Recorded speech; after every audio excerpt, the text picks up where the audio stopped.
welcome back, and Deputy President, thank you for staying with us.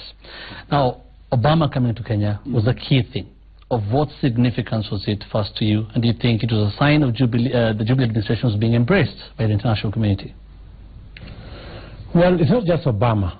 You know, I think the coming of the President of America naturally is a good profile because of the, you know, the profile it comes with, the international attention it brings, the confidence it shows in our country, and it was a very positive development. But when I'm saying it's just not Obama, we have had the Pope come, we have the World Trade Organization happening in Nairobi as we talk, we have UNCTAD conference coming next year, we have the whole of Africa again converging in Nairobi with the Japanese under the TICAD arrangement, we have the youth championships coming to Nairobi. So all these demonstrates that we have moved Kenya to play in its rightful league as a fulcrum of the region. And it just demonstrates the way we have profiled the country in international diplomacy. And it also gives the underlying confidence that Kenya is actually headed in the right direction. And what do you think happened? And first, before that, about the phrase of choices of consequences and the essential context. Before that, though, when Obama came, when the Pope came, and they all talked about corruption, the Pope talked about land grabbing. These are key figures in the world coming and talking about that in our country. How did that make you feel? They talked about many other things. They didn't just talk about corruption. The positives, of course, are there, and you mentioned them very well. Many things about our country. But they also talked about the matters, the challenges that we have. Because it's important for us as a country to be reminded, even as we remind ourselves, and for us to appreciate that the challenges that we are facing, people are noticing, and therefore we should do something about them. So that's a very positive thing. I think a genuine friend will not only tell you what you're doing right, but they will also tell you the challenges that you have, or the things that are not going right. But that is what a genuine friend is supposed to do. And I think that's what they have just demonstrated. They are genuine friends to Kenya. And the challenges that they have pointed out to us, we are not sitting pretty. We are doing something about them. What do you think changed then from the hostility that was there? Essential context, choices of consequences. And did the Kenyan government do anything or play any part in trying to get President Obama into Kenya? We just did what we needed to do. Which is implement the manifesto we have for our country. Do the right things for Kenya. That is what we needed to do. I mean, a lot of propaganda had been peddled about what the presidency of Uhuru Kenyatta and William Ruto would do. Very negative stuff. Or they will create a pariah state out of Kenya. They will run the wrong thing. They will run the economy down. They will perpetuate corruption. They will do this. They will do the other. But what has happened? I mean, all development partners living in Kenya agree with our development paradigm. They agree that we have done the correct investments in infrastructure, in security, in health, in education. And Kenya is changing. I mean, the Grand Coalition government tried to do the railway. They couldn't. They couldn't just agree on how to do it. The railway is being done. We have rolled out, we have externalized our borrowing. The Grand Coalition tried to externalize the borrowing. They couldn't. So we have demonstrated that we run a better government than anybody had in their wildest imagination. And that's why you think it all... And everybody has had to reconfigure their positions. Because what they thought we would do, we didn't. In fact, we did the opposite. All right. There were concerns then. I mean, you've heard about them, and you heard about them, whether the president will shake your hand when he comes here because you have a case going on at the ICC. Some actually say you were mainly at the background during this visit, owing to this case. Was I at the background? That you were not really at the background of the whole President Obama's visit because of the ICC case. And I want you to tell me if, I mean, I know you read a lot and you hear a lot about that famous handshake and whether he was going to shake your hand. And tell me how when Obama decided that he was going to come to Kenya, he knew, I am sure he did, that there was a government in Kenya and William Ruto was the deputy president. And if he had any issues with the ICC matter, he may have decided not to come. But I think he decided to come knowing very well that there is a deputy president in Kenya, there is a president in Kenya who have had challenges with the ICC, but he still came here. In any case, I am sure President Obama believes in the rule of law. And the dictates of rule of law is that anyone accused is innocent until proven otherwise. So as things stand, there is no matter that is that would bar anybody from doing business with Kenya, because Kenya is a country that is run by free people and innocent people. So I find a lot of fallacy in the whole of that. And there was the whole of this discussion about what will happen. Yes. What was going to happen? I mean, this is Kenya. This is my country. I am the deputy president of Kenya, elected by the people of Kenya. I mean, if you have a problem with that, then you have choices. Yeah. So I mean, I think that's as clear as it could get. And we had a wonderful moment with President Obama. We had formal meetings. We had informal meetings. We had interactions like any other citizen or leader would have had. So what did you think about all the fuss about shaking Obama's hand? That was created, manufactured by malicious people who have all manner of convoluted ideas. The same ones who had these choices of consequences things before, and who had all these manner of ideas of essential contact and what have you, which they have since fallen apart. Okay. At some point there were murmurs. I mean, I won't go into the ICC case, especially because this is a case that is active in court. But there were some murmurs from URP MPs that the government was not doing enough as it did in President Kenyatta's ICC case. It was not doing the same for your case. Did you have those concerns yourself? Or have you ever had such concerns? The government of Kenya has no role in the ICC case. The ICC case is about legal staff and lawyers and people who are engaged in that exercise. And the Kenya government does not pay my lawyers. They don't appoint my lawyers. I appoint them privately as a private citizen to prosecute the case in the ICC.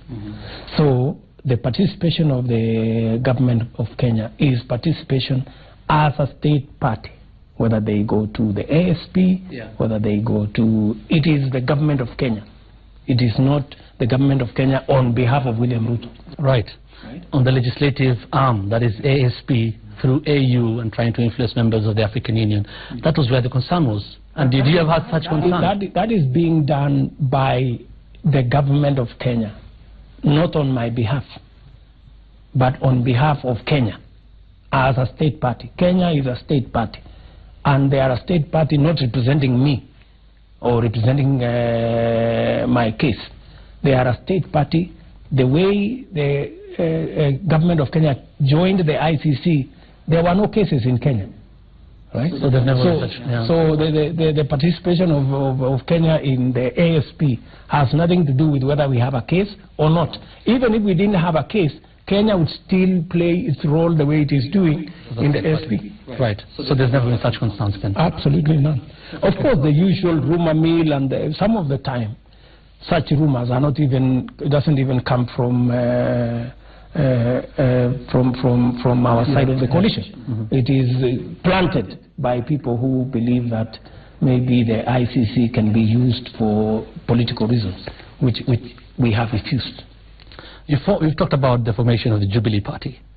First, do you really think this party, we're waiting for the big launch next year, it will hold until and after 2017?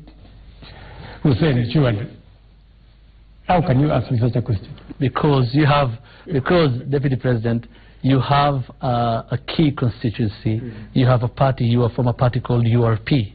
And this key constituency, we've seen some people were not very keen on joining the Jubilee Party. So the question is, are you worried that you may lose that constituency? Let me tell you, the consolidation of the political parties under the Jubilee Alliance or coalition into a single party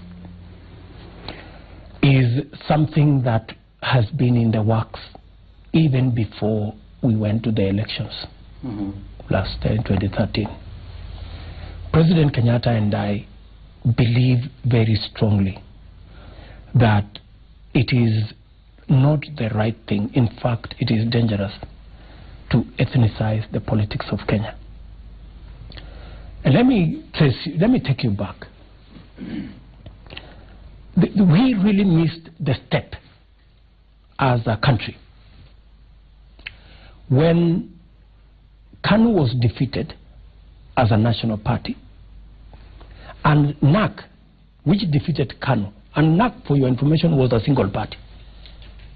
When NAC disintegrated into tribal parties or regional parties, that is when we dropped the ball as a country. What should have happened is, if KANU was reduced to a minority, NAC should have consolidated as one party, so that we have parties that are not regional, that do not have a huge ethnic lacing, so that we can run the politics of Kenya on the basis not of regional parties, not on the basis of communities competing, but on competition about manifesto, the issues that are important to Kenya. So that having happened, and it's unfortunate that those who orchestrated the destruction of KANU ended up orchestrating the destruction of NAC. And in the process, we created a vacuum that was filled in by regional parties. President Kenyatta and I want to take Kenya away from regional ethnic parties to a party that has a national outlook, that can prosecute a national agenda, and where we create a united front where all shades, whether regions, communities, faiths, can find belonging. That's our mission. And we are determined. For your information, even when we ran in 2013, many people doubted whether we were going anywhere. The same doubts I see you present today. Whether really people from Rift Valley working with people from Central Province after 2008, this is not workable. This is not possible. But you see, for us, the motivation was the unity, the unity of purpose between even those communities that looked most unlikely than winning the election. And God, in his own way, made it possible for us not only to unite communities that were adversaries, but he also made it for us to win the election. So we undertook that we are going to unite Kenya. That is the mission which Jubilee Party is about. That is why you will see in Jubilee Coalition, which is now going to be Jubilee Party, not just URP, not just TNA, not the Bus of Kiraitu, not the New Fort Kenya of Wamalu and others, not the Fort people, not the GNU. We want to consolidate all these, not the UDF, all these small political parties that now have a regional, have a regional angle. We want to consolidate it into a huge national political movement that can drive a national agenda. Sad truth, though, in this country, not always, but a bigger percentage of all these people you've mentioned, of these parties you've mentioned, they still have a regional face. And the people behind this now, the truth is they're enjoying positions in government or even MPs because a key number of their votes are from their background or their regions. I tell you, my friend, don't be discouraged by what happened. There was a time we had a national party in Kenya, and Kenya ran well, right? There are countries that have national parties, you know, and they do very well. But when you don't have strong leadership that have the capacity not to contend just with a regional party or a community party, somebody daring enough, yeah, to get out and form a national party, you end up with the situation where you are. But Kenyans, given an option between a national party and a regional party, I want to tell you, Kenyans will go for a national party. Okay. Because every Kenyan, if you ask today, they want something. They hate tribalism. They don't like tribalism. And you know, for a long time we have allowed ethnic hate, tribalism, to inform our politics.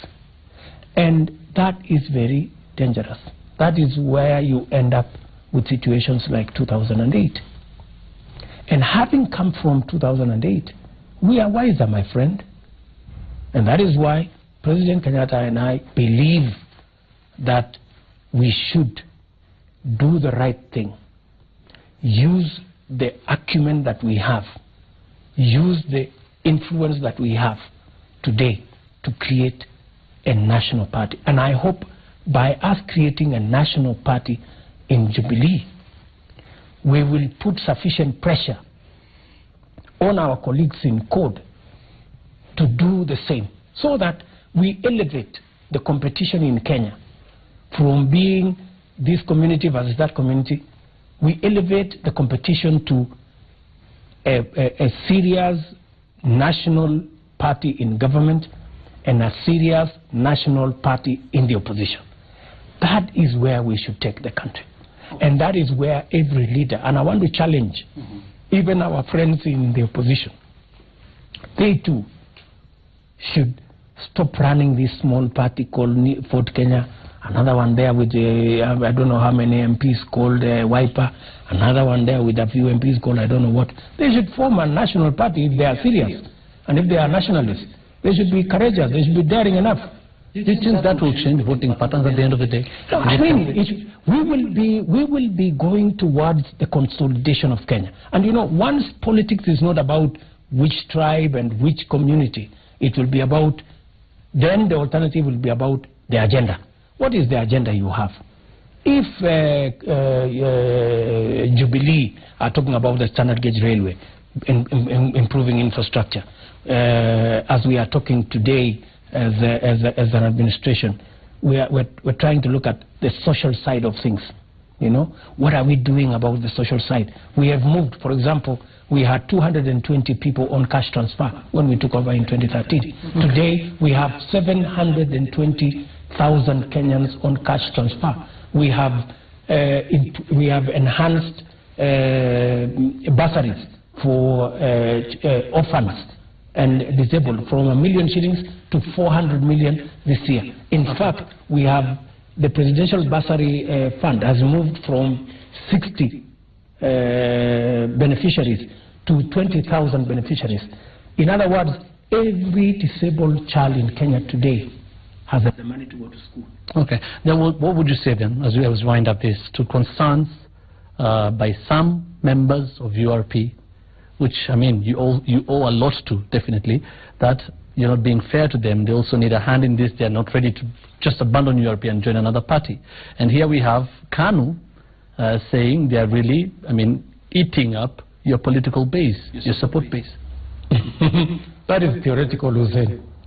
That's a lot of theory. The reality is very different. If you were in the meeting we were in yesterday, you would not be saying what you are saying.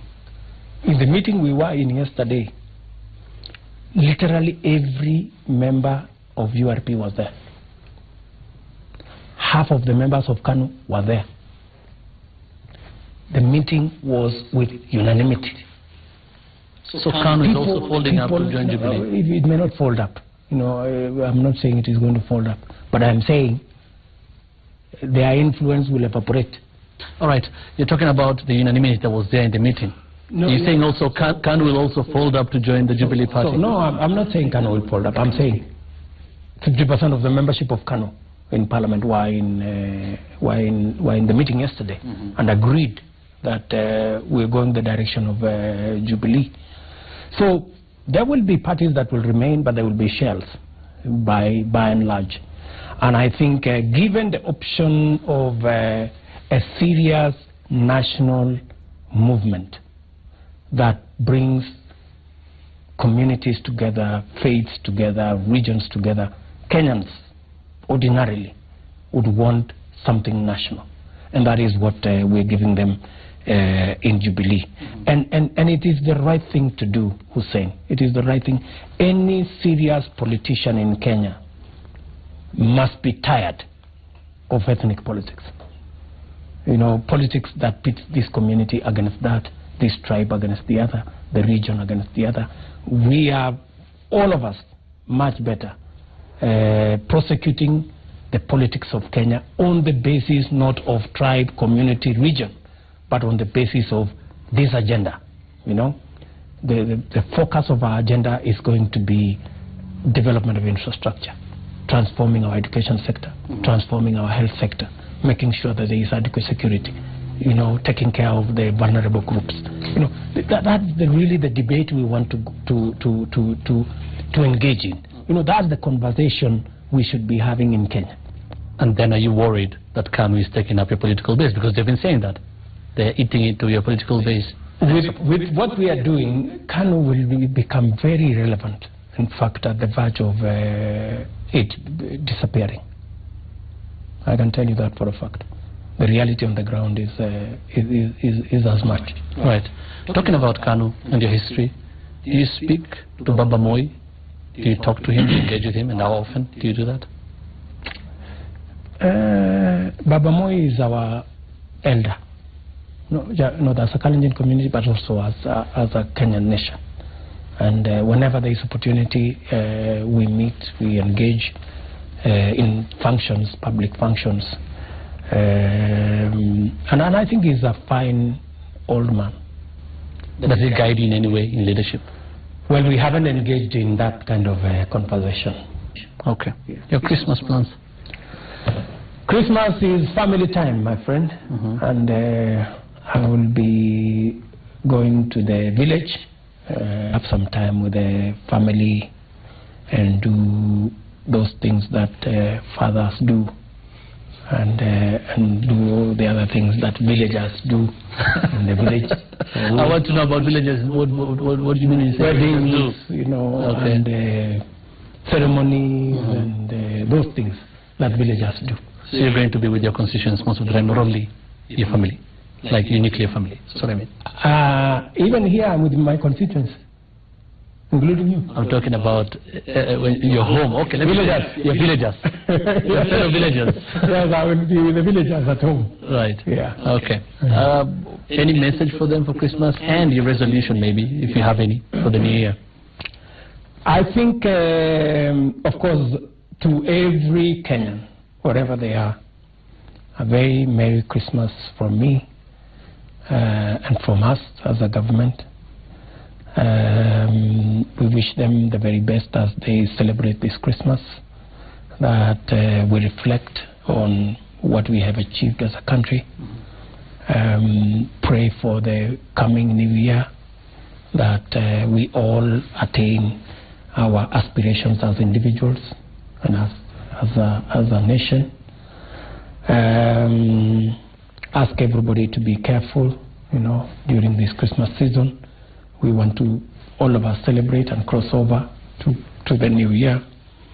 And all of us are determined to make sure that we do that which is right in the new year, and execute our program of transformation for the benefit of the people of Kenya, and for the benefit of humanity. Any New Year resolution? Resolution New Year. I will think about it. Okay. Yeah. Thank you very much, Deputy President. Thank you very much. And enjoy your holiday. Asante sana. Okay. Thank you.